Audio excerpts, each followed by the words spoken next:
Friends, as all of you know, is an auspicious day today, Shri Krishna Janmashtami Day. And it is on this auspicious day that we are going to take up a discourse on Sri Aurobindo's essays on the Gita. And more wonderful is it that we are going to take up the chapter called the Divine Teacher. That is the second chapter in the essays on the Gita. Well, some of you here attended my discourse on chapter 1, which was done at Sakar last February. In fact, it is just a coincidence that we have also taken up at Sakar a study of the essays on the Gita. And every February and August darshan, we are having regular discourses for 3 to 4 days. So in our last session, we completed chapter 1. So this time I am going to take up the Divine Teacher, and on this day of Janmashtami to speak about Sri Krishna is, I think, a great grace. Then the question is, when we speak of Sri Krishna, about which Krishna are we going to speak about? Because there are many sides to this question of Krishna, or maybe we may say many personalities. And over the different ages, people have really taken him on a different personality. For example, in fact, I've taken this from one of Sri Aurobindo's own letters. When he was asked to compare himself with Sri Krishna, he says, with which Sri Krishna should I compare myself? Because we have Sri Krishna, the transcendent, the Godhead, Paramatma, Parabrahma, Purushottama. That's the one aspect of Sri Krishna, the transcendental aspect. Then we have the cosmic deity, master of the universe, Vasudeva, who is all, the cosmic aspect. Then we have the avatar Sri Krishna, the Godhead who was incarnate at Vrindavan and Dwarka. And as Sri Aurobindo writes in that letter, he was my guide, the guide of my yoga, with whom I realized identity. So we have that avatar, Sri Krishna, with whom Sri Aurobindo realized a complete identity. And as all of you know here, it was on 24th November 1926. Then we have Sri Krishna, who is considered as the immanent divine, the inner divine. And that too, most of you know here, the mother herself was given this hint when she started reading the Bhagavad Gita in Paris. The person who gave her the book just gave her one hint, saying that consider Sri Krishna as the inner guide. So that is another aspect of Sri Krishna. Then we have Sri Krishna, the secret center and guide in the Mahabharata.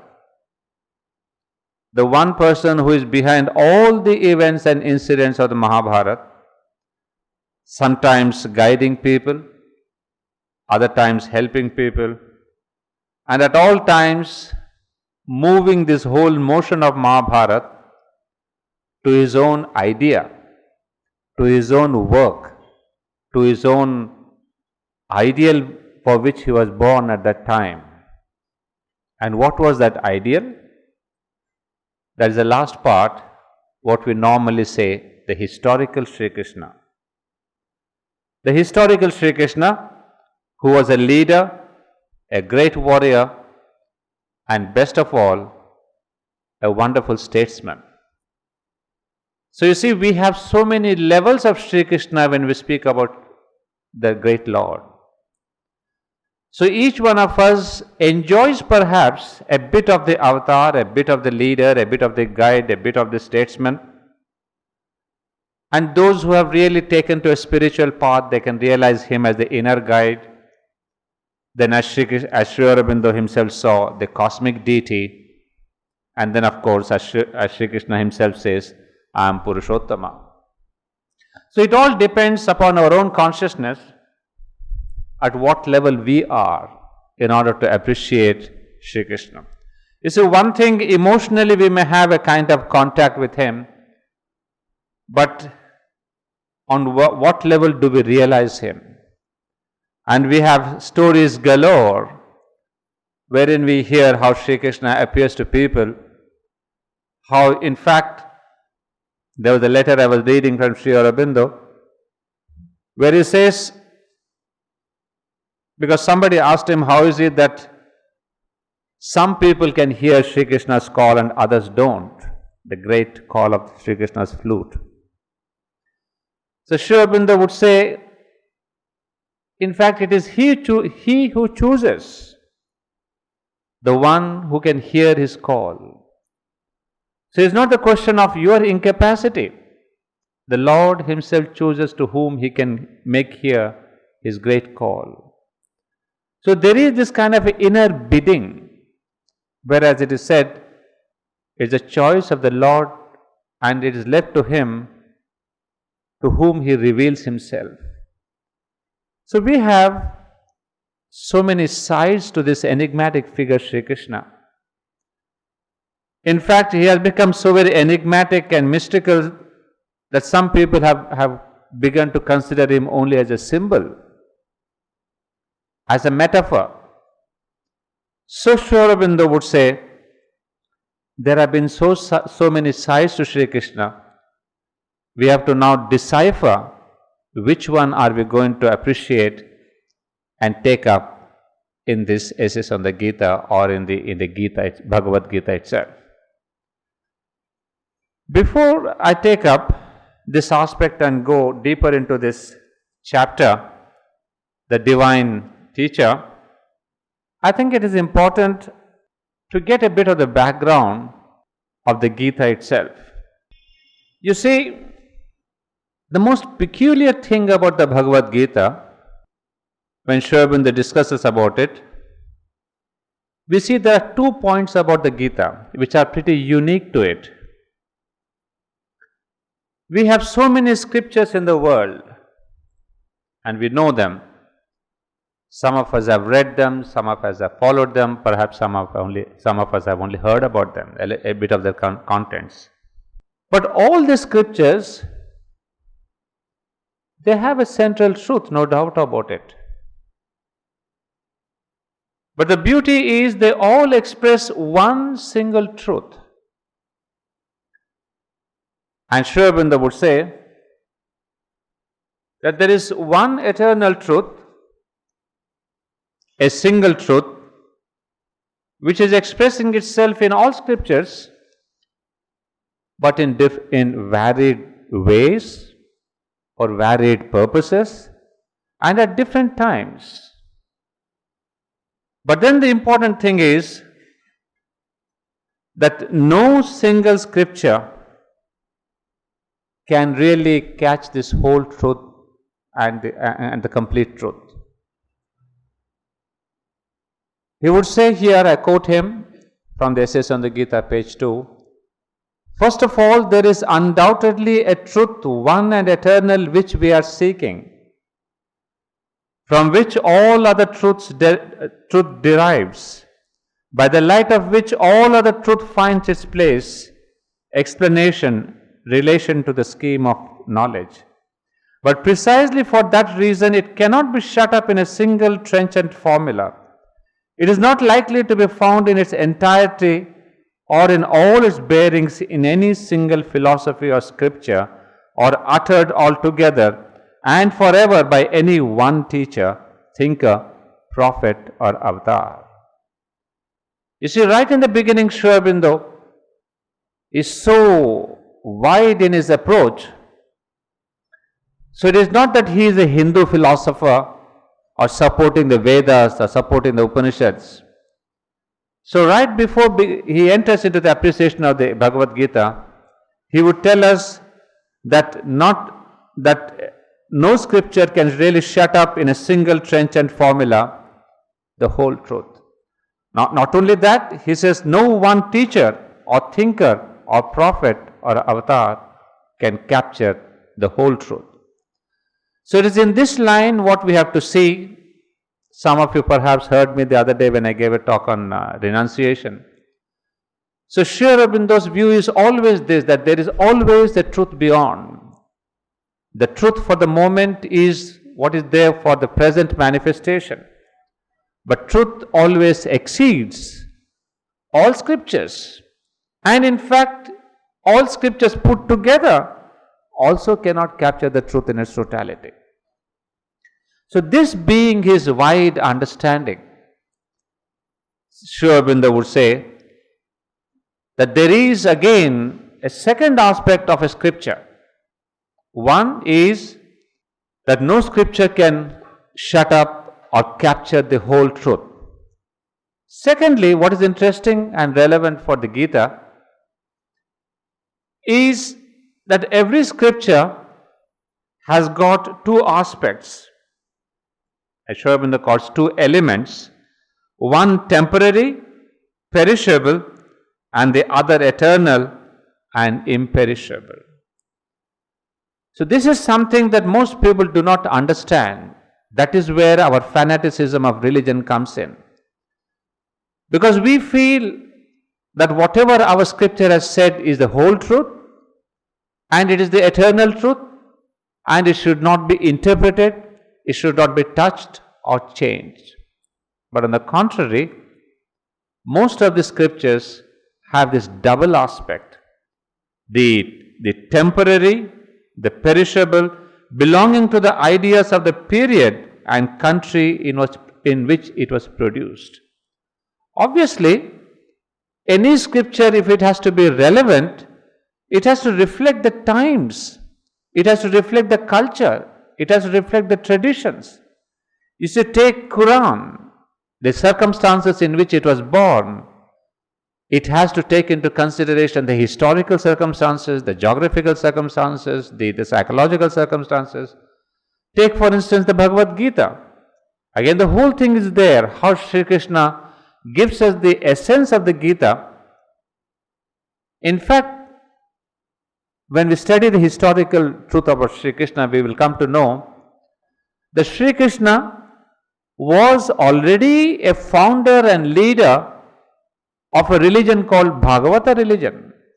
Long before the Gita was produced or was written or spoken of or spoken, there was an existent religion called the Bhagavata religion, of which Sri Krishna himself was the teacher and the founder. So you see, obviously what he has given in the Gita is the teaching that he had already given to the people at that time in general. And then there was the question of the Upanishadic thought that was prevalent at that time. So all that gets reflected in the Bhagavad Gita, just as Quran reflects its own circumstances and the wars and all that. So was so with Christianity, with Bible. So this is there what we call the temporary things. But there is the eternal, the imperishable, and applicable in all ages and countries. So this eternal truth is something that is there, which has been experienced, which is lived and seen with a higher than the intellectual vision. And this eternal truth is that which spreads to all countries. So now you see, when we consider the Bhagavad Gita, he would tell us that there is little that is merely local or temporal in the Gita. So the first unique point about the Gita is that there is very little of the local or the temporal. Whereas in the other scriptures, you will find a lot of this local and the temporal, but in the Bhagavad Gita, that is its uniqueness, it has hardly anything of the local and the temporal. Except for the Sanskrit terminology, if you read it in English and if there's a good translation, you will not find much of the Indianism in that. It is so universal and vast that anybody can apply it, take it up without much of any religious background or a cultural background. And I suppose this is exactly what we see once again in Sri Aurobindo. There is in fact hardly anything of the temporal and the local. He has written that in Pondicherry between 1914 and 20. But you don't see anything of the times or the place, except that he has chosen the words Brahman and Satchidanand and Atman from our Sanskrit terminology. Otherwise, Sri Aurobindo's Life Divine or Savitri or Synthesis, any of his books, they do not reflect anything of the local or the temporal. So after the Gita, it's again in Sri Aurobindo where we see this eternal, imperishable aspect of his thought and experience, and that is why Sri Aurobindo is so widely and rapidly being accepted in the whole world, because he, as he writes here, is applicable to all ages and countries. And this is the beauty here. The Sri Aurobindo says that only those scriptures, religions, philosophies, which can be thus constantly renewed, relived, their stuff of permanent truth constantly reshaped and developed in the inner thought and spiritual experience of a developing humanity, continue to be of living importance to mankind. The rest remain as monuments of the past, but have no actual force or vital impulse for the future. So he gives the great importance to this question of every scripture renewing itself, it being relived, the stuff of permanent truth constantly reshaped and developed in the inner thought. And here is the strength of the Gita, that over the ages, since the time it was written, there have been so many interpretations, so many people have lived it, so many people have contacted the great inner Lord Sri Krishna. And then it has never fought shy of being interpreted. And this kind of an interpretation is rigid with all the other scriptures of the world. Gita is one which is flexible, it is really relived and reinterpreted. And that is one of the strengths of the Gita. So today, Sri Aurobindo has brought in his own explanation, released a new force. With each interpretation, the Gita finds its own relevance to the times. And if today Sri Aurobindo has reinterpreted it, because the times have changed, we demand something more from the Gita, not just a philosophy of action, not the philosophy of renunciation, not the philosophy of asceticism, not just the philosophy of devotion, and not of knowledge. Because in the past, every interpreter has emphasized only on one of these things. But today, the age demands an integral approach to life. We cannot be compartmentalized into devotion and knowledge or bhakti or karma. And the demand of the times is an integrality of vision. And therefore, Sri Aurobindo brings in this new interpretation with this emphasis upon the integral aspect, which in fact is the central truth of the Gita. Unfortunately, its integral approach was not understood or taken up by the previous times, because there is not the demand of the times. At that time, people wanted to do karma or asceticism or bhakti or this, so they very conveniently turned the Gita towards their own realization and truth. But the real truth of the Gita is its integralism. Because remember, Gita follows the line of the Vedas and the Vedanta. So we have actually three integral syntheses. One was the Vedas and the Vedanta. Then comes the Gita. And then now comes Sri Aurobindo. So these are the strides of integralism in Hindu spiritual thought.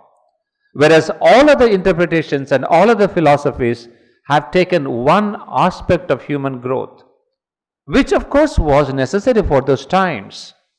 But as Sri Aurobindo would tell us, in every yuga, this integral aspect comes to humanity. So in Dwapara, verging on Kali Yuga, there was Sri Krishna who brings in. In Satya Yuga, there was the Vedanta which brought in the integralism. The Dwapara Kali, it is Sri Krishna. And now, between the Kali and the new Satya Yuga comes Sri Aurobindo once again with his integral philosophy. So you can see the importance and the connection between the Vedas Vedanta, Bhagavad Gita and Sri Aurobindo. Well, having said that, that is the first unique aspect of the Bhagavad Gita. What is it? To repeat once again, this essential spiritual truth are eternal. There's nothing much of local or temporary things in the Gita. And the greatness of the Gita has been that it has allowed itself to be interpreted according to the need of the times. It has never said, I am untouchable, nobody should interpret me, every word I've said is the finale. No.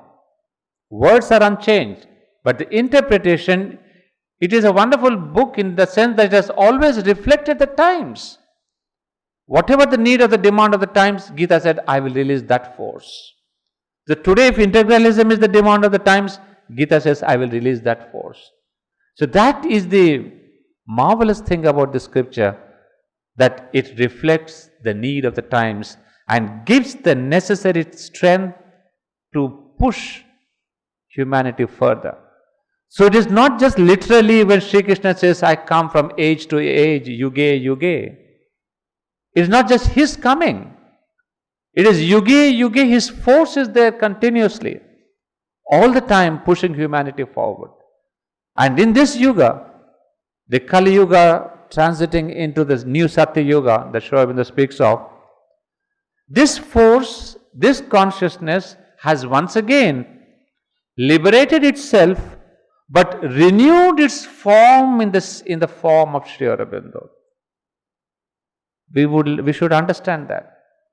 You see, how has Sri Krishna rejuvenated himself, renewed himself, reinforced himself, reincarnated himself? That is by identifying himself with Sri Aurobindo, and that is why Sri Aurobindo, which I read out right in the beginning, wherein he says, I was completely, he says, the guide with whom I realized identity. So Sri Krishna and Sri Aurobindo achieved this identity for the purpose of a new yuga that is coming forth. And one more thing before I proceed to chapter 2. There's one line here, which from the chapter 1, the last paragraph, he says,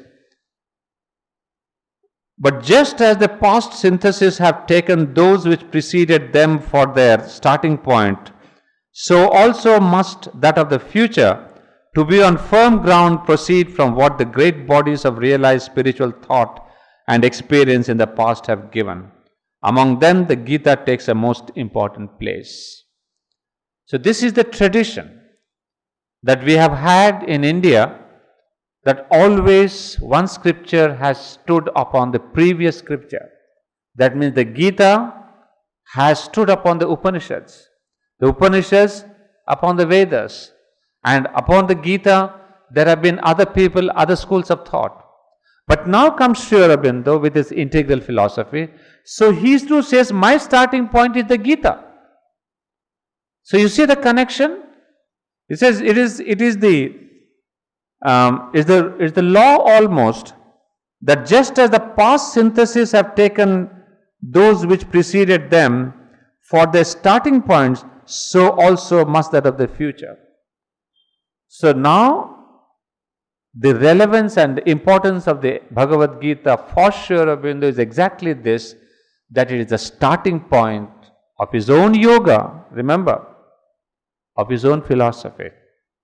And therefore let us not be surprised that when Sri Krishna appeared to Sri Aurobindo, and gave him and guided him regarding his new integral yoga.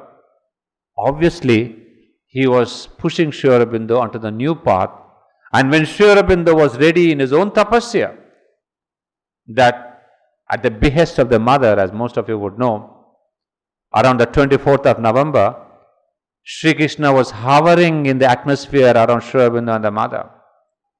And the mother commanded, saying, "Why don't you come in? It's time." And then Sri Krishna descends into Sri Aurobindo. That was the great Darshan day, the day of the Siddhi day, what we say. So you see, it is not story, it is not just event. It is almost a historical process that is being followed. The Upanishads, the Gita, the Lord Sri Krishna entering into Sri Aurobindo and continuing the work.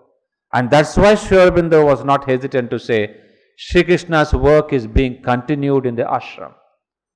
So you see, all these things merge together once we understand the innate and the inseparable link between the Bhagavad Gita and Sri Aurobindo. That is why to many people I have said, if you want to understand Sri Aurobindo, first read the essays on the Gita. Because that is the linking point. Because if you read other interpretations of the Gita and then come to Sri Aurobindo, you will not understand Sri Aurobindo. Because they have not given the whole picture of Gita. They have cut it into pieces and they have interpreted it on single lines of thought. So the best introduction to Sri Aurobindo is essays on the Gita, no doubt about it. So that's why with this attitude only I had taken up the study of the essays on the Gita. And I know some of you here have attended our evening classes where I had taken the part 2 of essays on the Gita and completed that. So that in the Hall of Harmony we did for quite many years. I completed part 2 at that time. But then I felt it is incomplete if we do not really work on the part 1 also. So that's why at Sakar we took up the study. Now that is point 1 I discussed about. The uniqueness of the Gita has 2 points. 1, the essential, the eternal aspect. Now what is the second aspect? Which is absolutely unique to the Bhagavad Gita. No other scripture can claim to that. And that is the circumstance in which Gita was born. You see, there are 3 things in the Gita: the divine speaker, the teacher, Sri Krishna. Then we have the great disciple, Arjuna. He is great not because of by himself or because of himself. He is great because of his relations with the Lord, with Sri Krishna. And third is the occasion, the circumstance, the event. These are the 3 important points in the Gita that Sri Aurobindo is going to take up here. What we see now, chapter 2 is the divine teacher, and then chapter 3, the human disciple. And then the circumstance, in fact, he takes up right in the beginning of this chapter 2 itself. So this is the second most unique point. All other scriptures were born out of one original person's tapasya, realization, whatever you want to call. Bible was born out of Christ's tapasya, Quran out of Muhammad's realization, and we have here Buddhism out of the Buddha's own realization. But you cannot say Bhagavad Gita was born out of Sri Krishna's realization. Nor can we say, like the Vedas and the Upanishads, that it was a collective effort, as Sri Aurobindo would call it. It is an epoch of pure spiritual seeking. You say, how were the Vedas and the Upanishads born? It was an epoch, a great time when there were dozens of great yogis doing this great tapasya, bringing down that higher levels of consciousness. And out of that epoch, some yogis predominated and they wrote down some of these Vedas, not the Upanishads. But again, there's nothing like that in the Upanishad, in the Gita. Of course, we say the great person, the speaker is Lord Krishna. But you may say, Bible is spoken by Christ.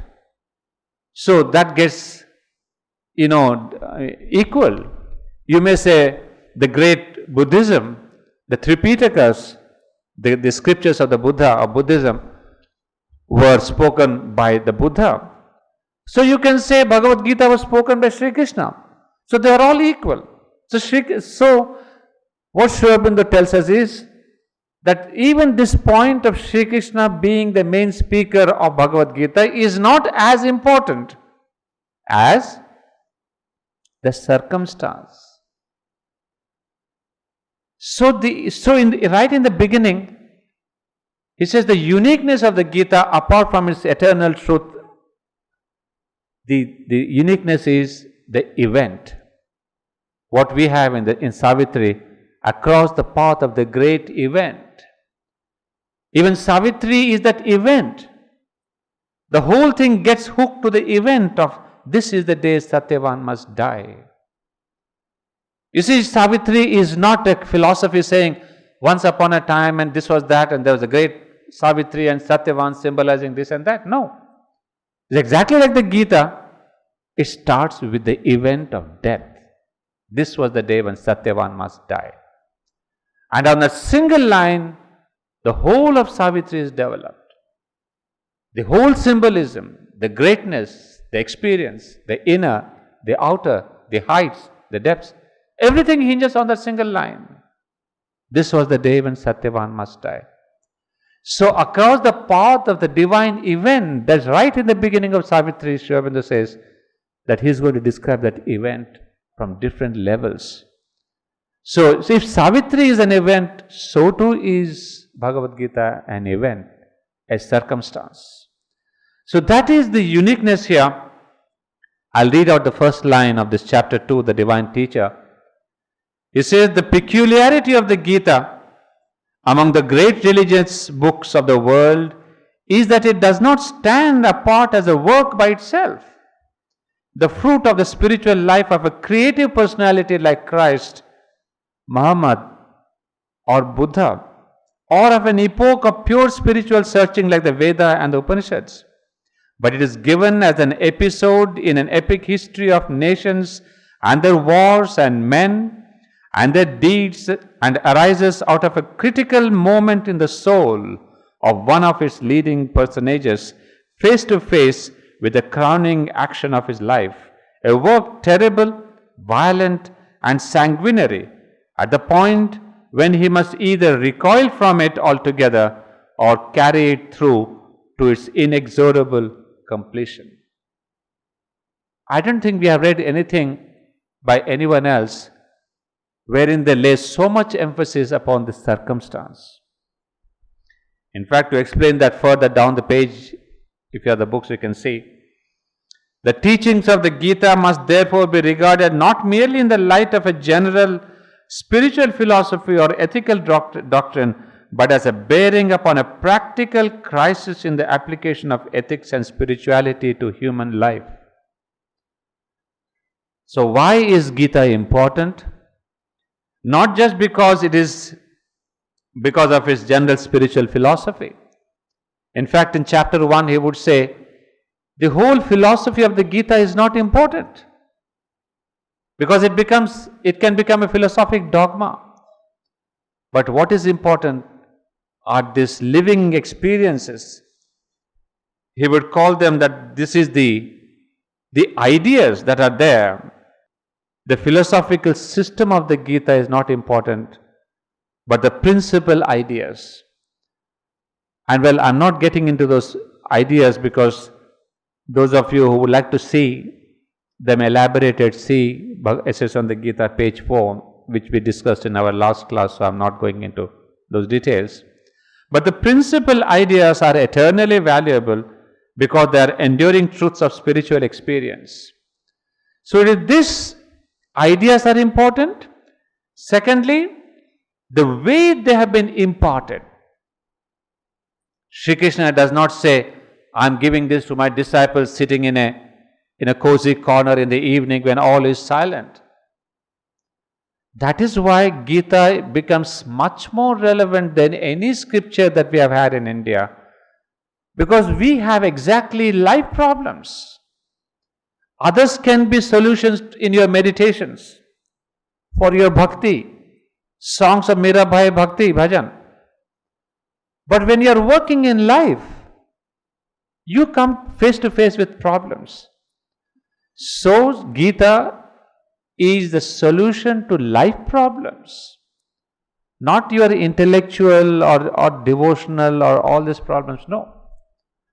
So, you say, is bearing upon a practical crisis in the application of ethics and spirituality. So, you see, we speak so much about ethics, but then how are they important? You see, we have spoken about asceticism, doing this and doing that. But how can we apply them in life? So the Gita shows us through the circumstances how they are applicable. Now, if circumstance is what is important, we have to now see what exactly is this circumstance. The event, as Sri Aurobindo calls it. What is that event? And all of us know that. Know that perhaps some in detail, some would know it in detail, and others perhaps do not know. Well, here I'll read out something from Sri Aurobindo's own writings that was originally written in Bengali but translated. What is the circumstance? We have the beginning of Kurukshetra. The two armies are facing each other. We all know that.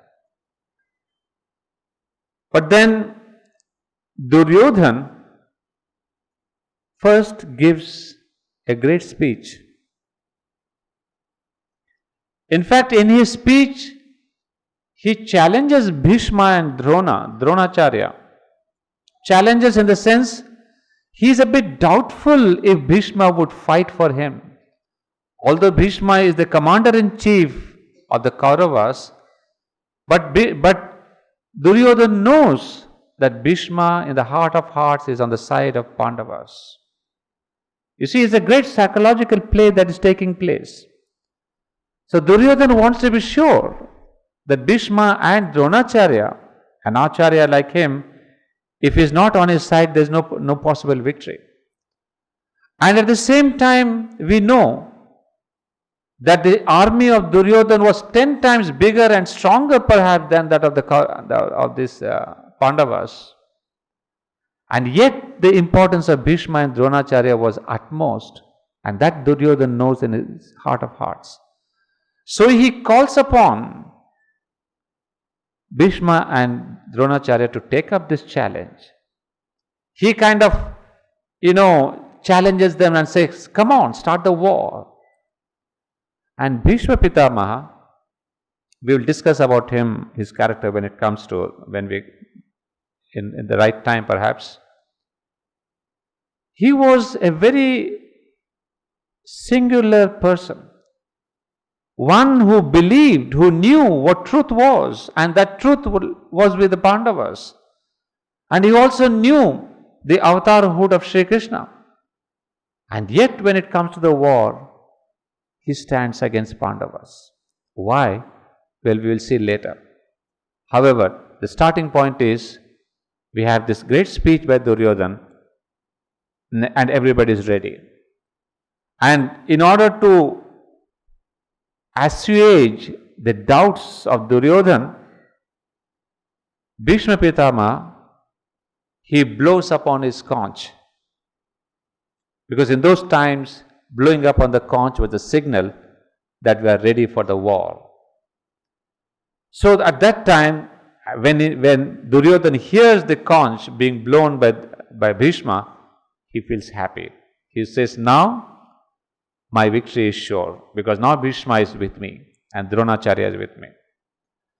So the war began, and missiles began to fly from both sides, the beginning missiles. At this juncture, Arjuna said to Sri Krishna, "You please place my chariot at a point between the two armies. I wish to see who are our antagonists. Who are they who have come to this war to act according to the pleasure of the misguided Duryodhana? Who are those with whom I have to fight?" Till that point, remember, Arjuna was a true Kshatriya. No defeatism comes in his mind. He was a true warrior and a wonderful Kshatriya, and one who knew that the entire Pandavas are depending on him for the victory. He was conscious and he was able, he was capable, he was the right instrument, he was the confidence. So he says, Arjuna's idea was that the Pandavas centered their hopes on him alone, and it was for him to kill the principal fighters on the opposite side, and therefore he must see who these were. And then, as in the army, you can see, Sri Aurobindo describes, many of India's most heroic men were present in the opposing army. Arjuna was keen on giving to elder brother Yudhishthira undisputed empire by killing them all. You see, Arjuna was very confident. But here is one hint which we read nowhere else.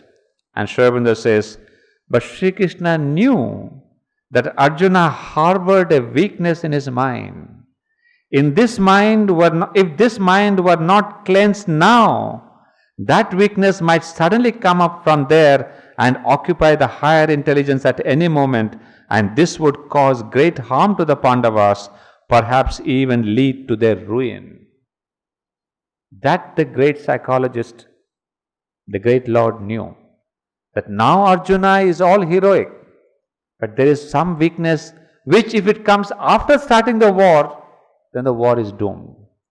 So, very cleverly what he does, for this reason Sri Krishna placed the chariot in such a place that those dear to Arjuna, like Bhishma and Drona, were just in front, and at the same time all the other princes on the side of Kauravas were within sight. And he said to Arjuna, "See and have a look at the Kuru clan gathered here." Simple words. But what a great psychologist. Simple words, and Sri Aurobindo is that mastermind who alone can read, I suppose, Sri Krishna's mind. So he says, it has to be recalled that Arjuna himself belonged to the Kuru clan, was a pride of the Kuru family. All his relatives, the men dear to him, the companions of his childhood belonged to the same Kuru clan. That will make one realize the profound idea and significance of these few ordinary words from Krishna's mouth. So you see, by simple words he has said, this is your Kuru clan, and this is the clan that you have to destroy.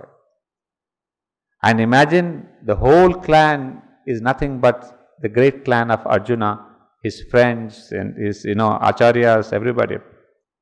Arjuna could now see that those whom he has to kill in order to found the undisputed empire of Yudhishthira were none other than his own dear relatives, teachers, friends, the objects of love and devotion.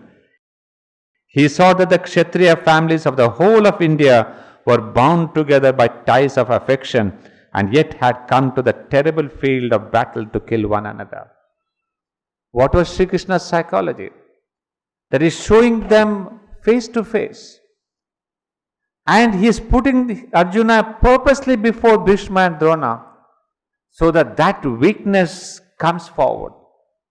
If you see, if he was taken to some other corner where Arjuna would not have come face to face with these great figures, he would have said, okay, let's start the fight. And then later, when he really comes across Bhishma and Drona, then the weakness would have come out. But Sri Krishna tactfully brings him right there. And then, of course, the rest all of you know what happened. The great despondence that comes over our Arjuna. And that is one thing that we need to understand, because this is still the event. We are not yet getting into Arjuna's psychology, which we will take up only in chapter 3.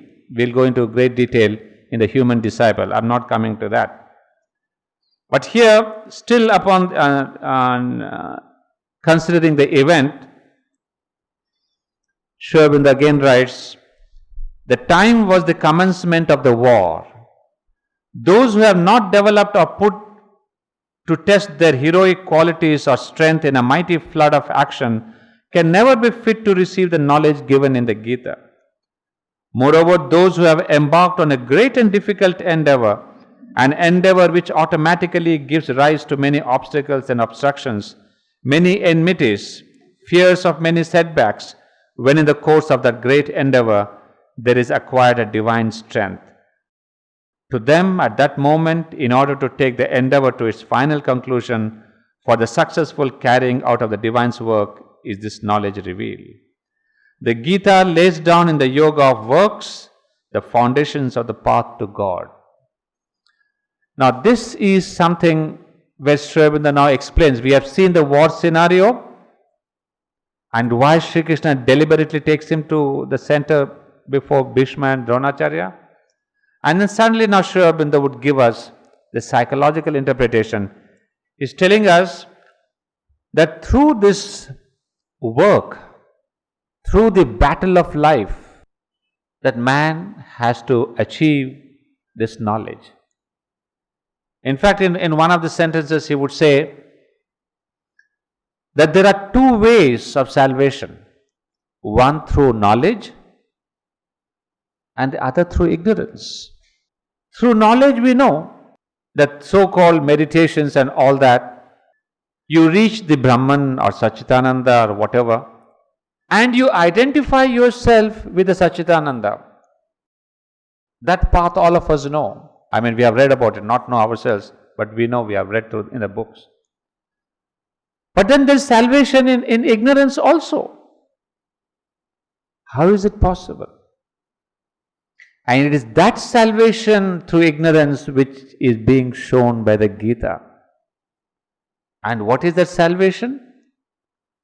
To work, to go through action to knowledge.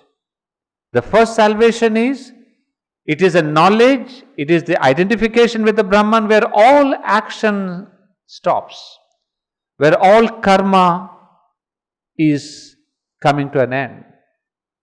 But the salvation through ignorance is where through karma, through action, you are getting the knowledge. And what is this knowledge? Knowledge means, please remember, it is a very definitive term. Knowledge, whenever we say knowledge, is not this outer knowledge or is not the informative knowledge. In spirituality, knowledge is inner realization.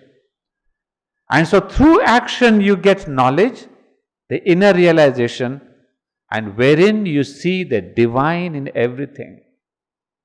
That is the salvation through ignorance. In ignorance, being in this world, being in this action, you see the divine in all things. That is also another path. And Sri Krishna is showing Arjuna that path. But then ultimately he would say, I am beyond knowledge and ignorance. The great famous Isha Upanishad, which tells us, you should not concentrate on ignorance, nor must you concentrate on knowledge. You must go beyond.